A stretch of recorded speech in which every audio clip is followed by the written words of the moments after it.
आज हम operating system में डिस्कस करेंगे शेड्यूलिंग क्राइटेरिया पे। जैसे सबसे पहला जो शेड्यूलिंग क्राइटेरिया है वो है हमारा रेस्पॉन्स टाइम। रेस्पॉन्स टाइम में क्या कहता है? ये कहता है कि जब किसी प्रोसेस को रन होने के लिए कहा जाए तब उस प्रोसेस का टाइम रेस्पॉन्स टाइम कहलाता है। मतलब वो एक कतार में लगा हुआ है, उसका जब पहली बार नंबर जब आएगा तब उसका वो क्या कहलाएगा? रेस्पॉन्स टाइम कहलाएगा। तो ये से पूछा है कि प्रोसेस को रन होने के लिए कहा जाएगा तब वो उसका क्या कहलाएगा? रेस्पॉन्स टाइम कहलाएगा। इसी तरह से थ्रूपुट और सीपीयू यूटिलाइजेशन बढ़ाने पर रेस्पॉन्स टाइम भी बढ़ जाता है। मतलब थ्रूपुट होता है आउटपुट, तो थ्रूपुट बढ़ाना हो या सीपीयू का यूटिलाइजेशन अगर बढ़ाना हो तो आपका रेस्पॉन्स टाइम भी क्या हो जाएगा? बढ़ जाएगा। टाइम शेयरिंग तथा रियल टाइम ओएस में रेस्पॉन्स टाइम फास्ट होता है। क्यों? क्योंकि रियल टाइम सिस्टम जो होते हैं वो तुरंत रेस्पॉन्स देते हैं, तो उसके अंदर आपका रेस्पॉन्स टाइम क्या होगा? फास्ट होगा। एक तरह से इस डायग्राम से अगर आप समझना चाहे तो आप ऐसे समझ सकते हैं कि सबसे पहली बार जब वो पहुंचता है तो वो अराइवल होता है, रेडी होता है। जब उसका नंबर लग जाता है तब वो वेटिंग के अंदर होता है और रन टाइम में उसका नंबर रनिंग प्रोसेस शुरू हो चुका था। जब वो रनिंग प्रोसेस से पहुंचता है रेडी से, तो वो जो उसका टाइमिंग है वो उसका वेटिंग टाइम कहलाता है। इसी तरह से जब वो अपना काम पूरा कर लेता है तो वो उसका क्या कहलाता है? बर्स्ट टाइम कहलाता है। और लास्ट में उसका काम पूरा हो जाता है, मतलब जब उसकी प्रोसेसिंग चल रही थी तो वो उसका बर्स्ट टाइम था और जब काम खत्म हुआ तो वो उसका कंप्लीशन टाइम था। तो इसका मतलब CT माइनस AT, CT मतलब कंप्लीशन टाइम में से अगर आप AT घटा दे, AT मतलब अराइवल टाइम, इधर का टाइम घटा दे, तो आपके पास वेटिंग टाइम और बस टाइम बच जाएगा। ये दोनों बच गए। इसी तरह से टोटल टर्न अराउंड टाइम अगर आप देखते हैं तो CT में से आप AT घटा दे, मतलब जो पूरा प्रोसेस जो हुआ है वो अपन को देखना है। और वेटिंग टाइम अगर देखना है तो TAT जो टोटल टर्न अराउंड टाइम है उसे से BT घटा दे, प्रोसेस का टाइम हटा दे, तो इतनी देर उसको वेट करना पड़ा, तो ये इसका वेटिंग टाइम हो जाएगा। जो बस टाइम को हटा दोगे तो वेटिंग टाइम बच जाएगा। और इसी तरह से वेटिंग टाइम को हटा दोगे तो आपका जो है टोटल टर्न अराउंड टाइम बच जाएगा। तो अराइवल टाइम उसमें घटाने से टोटल टर्न अराउंड टाइम उसका बच जाता है। तो ये आपका TAT हो गया, BT बस टाइम हो गया, AT अराइवल टाइम। अब देखिए एक एग्जांपल से अगर हम इस चीज को समझना चाहें तो आपके पास प्रोसेस आईडी भी है, अराइवल टाइम भी आपने ले रखा है, मान लीजिए बस टाइम भी आपने ले रखा है, कंप्लीशन टाइम आपने ले रखा है, ये आपका कंप्लीशन टाइम है सारा। अब टर्न अराउंड टाइम TAT अगर आपको निकालना है तो जैसा कि मैंने अभी आपको फार्मूला बताया था, टर्न अराउंड टाइम का फार्मूला होता है CT माइनस AT। मतलब CT में से आप AT को माइनस कर दें, मतलब ये 2 है इसमें से 0 माइनस हो गया, 8 है इसमें से 1 माइनस हो गया, 12 है तो इसमें से 2 माइनस।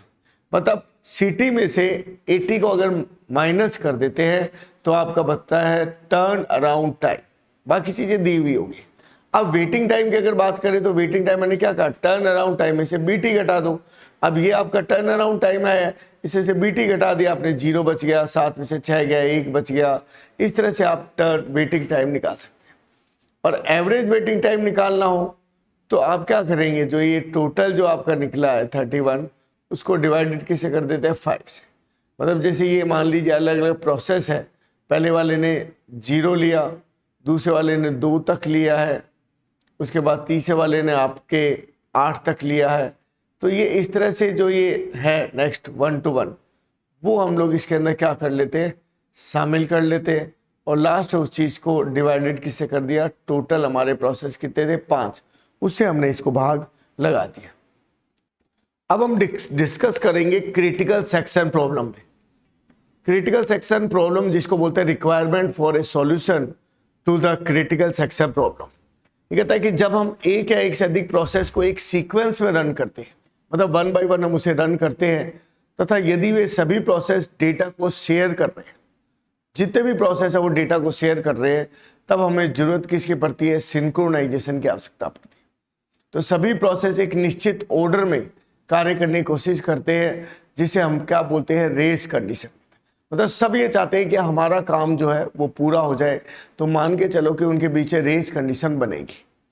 इससे बचने के लिए हम एक समय में एक ही प्रोसेस को रन होने देते हैं, जिसे हम लोग प्रोसेस सिंक्रोनाइजेशन या क्या कहते हैं, कोऑर्डिनेशन कहते हैं।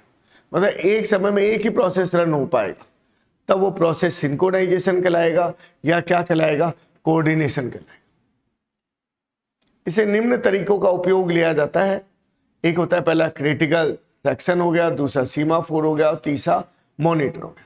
क्रिटिकल सेक्शन क्या होता है? क्रिटिकल, जब एक से अधिक प्रोसेस का उपयोग लेते हैं तो सभी प्रोसेस एक साथ लोड नहीं किए जा सकते। मतलब सब ये नहीं होता कि एक साथ लोड हो जाए, उनको वन बाय वन लोड किया जाता है, और वो जो कंडीशन होती है क्रिटिकल सेक्शन कहलाती है। यहाँ प्रोसेस कॉमन वेरिएबल बदलाव करता है तथा इसके अनुसार डेटा को अपडेट करता है। मतलब उसके पास एक कॉमन वेरिएबल रहता है, वो उसके अनुसार ही डेटा को क्या करता है, अपडेट करता है। यह एक समय में एक ही प्रोसेस को क्रिटिकल सेक्शन में रन करने देता है। मतलब बहुत सारे हैं, वो सभी क्रिटिकल सेक्शन में जाना चाहते हैं, लेकिन किसी एक को ही एंट्री मिलेगी प्रोसेस को रन होने के लिए। जिस सेक्शन से किसी नए प्रोसेस की रिक्वेस्ट की एंट्री होती है उसे एंट्री सेक्शन कहा जाता है।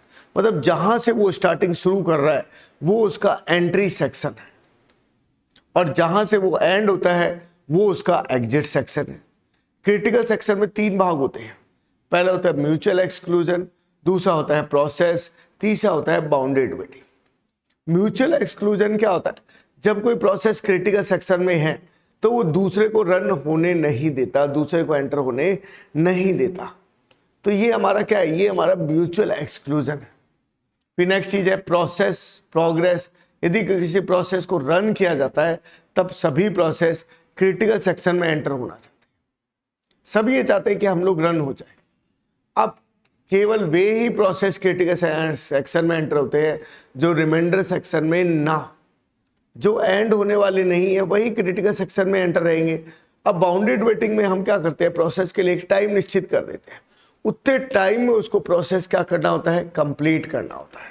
उसको हम लोग क्या बोलते हैं, बाउंडेड वेटिंग कहते हैं। अब एल्गोरिथम की अगर हम लोग बात करें तो 3 प्रकार के एल्गोरिथम होती है। एक में आप सिंगल वेरिएबल यूज करते हैं, कॉमन इंटीजर उपयोग लेते हैं। ये जो कॉमन इंटीजर है इसमें क्या होता है, इसमें ये टर्म बराबर 1 जैसे आपने कर दिया है, टर्म बराबर 0 हो गया, 1 होगा तो एग्जीक्यूट होगा, 0 होगा तो एग्जीक्यूट नहीं होगा। इसी तरह से एल्गोरिथम 2 की अगर हम लोग बात करते हैं तो फ्लैग का नाम एरे वेरिएबल का यूज लिया जाता है, जो सभी प्रोसेस के लिए अलग अलग टर्म वेरिएबल रखते हैं। मतलब एक टर्म वेरिएबल था, वही बता रहा था कि हाँ आपको एग्जीक्यूट होना है नहीं होना।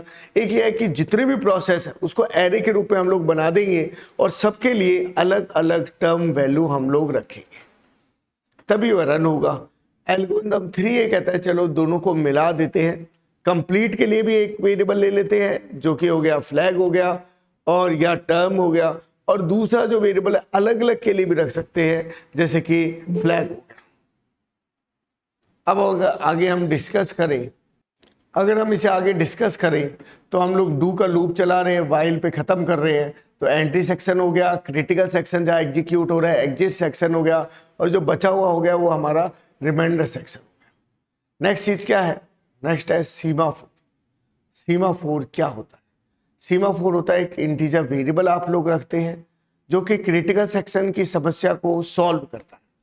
इसे वो 2 चीजें रखता है, या तो वो आपको वेट करवाएगा या वो आपको क्या देगा, सिग्नल देगा। यानी कि जब आप एक से अधिक प्रोसेस को वेट करते हैं तो वो डेडलॉक हो गया। यदि एक प्रोसेस वेट करता है, दूसरे प्रोसेस को अगर आप सिग्नल देते हैं तब वो प्रोसेस जब पहले वाला जो सिग्नल था उसके लिए वेट हो, मतलब एक बार वो प्रोसेस कर रहा है, एक बार वो प्रोसेस कर रहा है, या एक बार वो वेट कर रहा है दूसरे वाला सिग्नल। तो सीमाफोर में भी 2 तरीके, एक तो काउंटिंग सीमाफोर हो गया जो कि इंटीजर वैल्यू रखता है, total number of resource count कर लेगा कि भाई टोटल नंबर ऑफ रिसोर्स आपके कितने हैं, फिर रिसोर्स को जुड़ने या हटने पर इंक्रीमेंट करता है। और एक आपका बाइनरी सीमाफोर हो गया जो कि आपकी 2 वैल्यू रखेगा, या तो 0 रखेगा या क्या रखेगा, 1 रखेगा। जब सीमाफोर की वैल्यू 1 होगी तब उसके लिए वेट ऑपरेशन है, 0 होने पर वो कौन सा ऑपरेशन करेगा, सिग्नल ऑपरेशन। एडवांटेज, केवल एक ही प्रोसेस क्रिटिकल सेक्शन में एंटर हो सकता है, म्यूचुअल एक्सक्लूजन का यूज लेता है, यह सिंक्रोनाइजेशन की तुलना में अधिक प्रभावी है। इसमें रिसोर्स को वेस्टेज नहीं होता है, यह मशीन इंडिपेंडेंट होता है तथा माइक्रो कर्नल भी हम इसको कहते हैं। नुकसान, यह कॉम्प्लिकेटेड होता है, इसे सही ऑर्डर में प्रोसेस करना पड़ता है, मॉड्यूलर प्रोग्रामिंग में उपयोगी नहीं है, low priority process critical section में चले जाते हैं। तो क्या क्या चीज़ आपने देखी कि सीमाफोर जो है, पहली चीज़ की सीमाफोर जो है उसके अंदर एक इंटीजर वेरिएबल है जो कि वेट और सिग्नल दे रहा है। फिर आपने क्या कहा, अगर आप वेट करवाएंगे सबको तो डेडलॉक की कंडीशन हो जाएगी।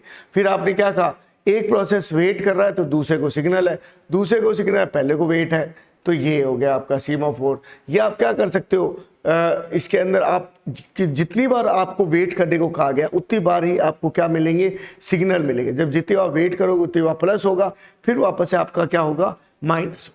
इस तरह से सीमाफोर के टाइप पूछे तो आप कहेंगे काउंटिंग सीमाफोर, जो रिसोर्स को काउंट कर लेता है उसके अकॉर्डिंग ऐड करना, हटाना, ये सारे काम।